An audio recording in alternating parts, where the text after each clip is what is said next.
Hi guys, आज का topic है कबीर दास।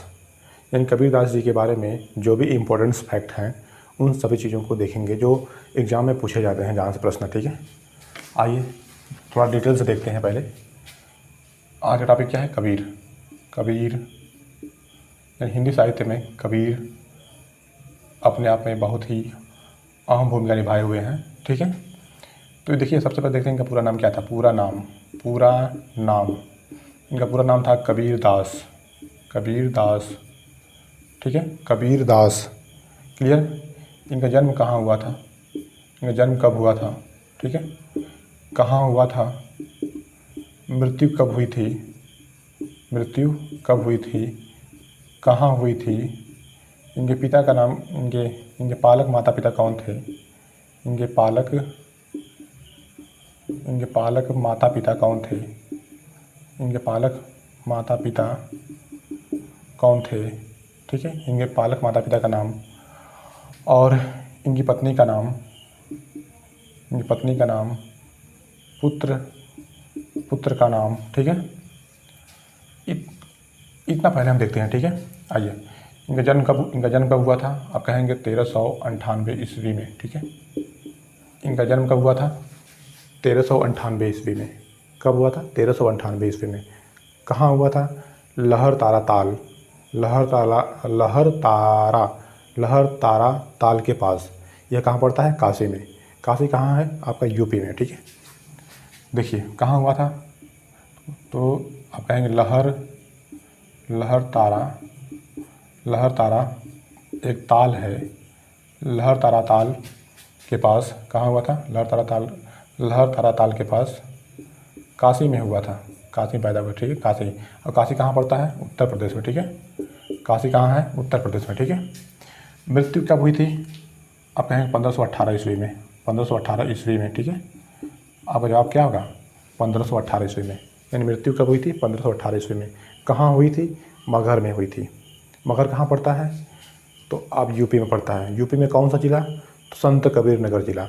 यानी इन्हीं के नाम पर, कबीर जी के नाम पर ही एक डिस्ट्रिक्ट बना है जिसका नाम है संत कबीर नगर।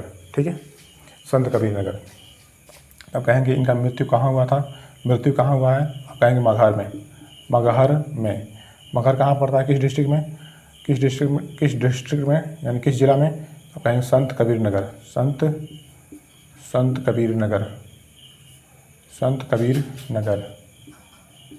संत कबीर नगर कहाँ है? उत्तर प्रदेश में है अपना, उत्तर प्रदेश में। पालक माता पिता का नाम क्या था? आप कहेंगे नीरू और नीमा। पत्नी का नाम क्या था? लोई। पुत्र का नाम क्या था? कमाल। इनकी एक पुत्री भी थी। ठीक है, पुत्री का नाम क्या था? कमाली। ठीक है, इतना जो हुआ इनका बेसिक इन्फॉर्मेशन हुआ। ठीक है, अब आइए देखते हैं जो इनके महत्वपूर्ण रचनाएं हैं उनको देखते हैं। ठीक है, चलिए महत्वपूर्ण रचनाओं के बारे में ध्यान देते हैं। आइए इनकी जो प्रमुख रचनाएं,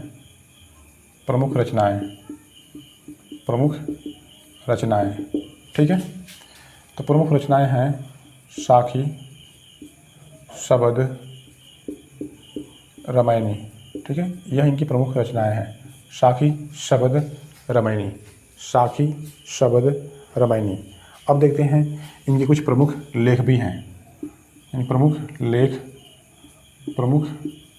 भी हैं। ठीक है, इनके कुछ प्रमुख लेख हैं जैसे कि आपका एक बीजक क्या है? इनका एक प्रमुख लेख है बीजक। ठीक है, कबीर जी के दोहे,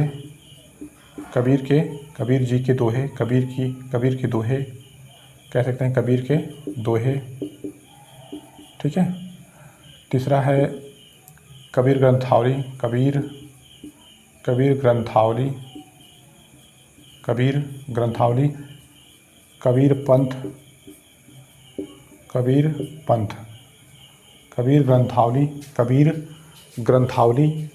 पंथ। ठीक है, अब देखते हैं इनकी भाषा कौन थी।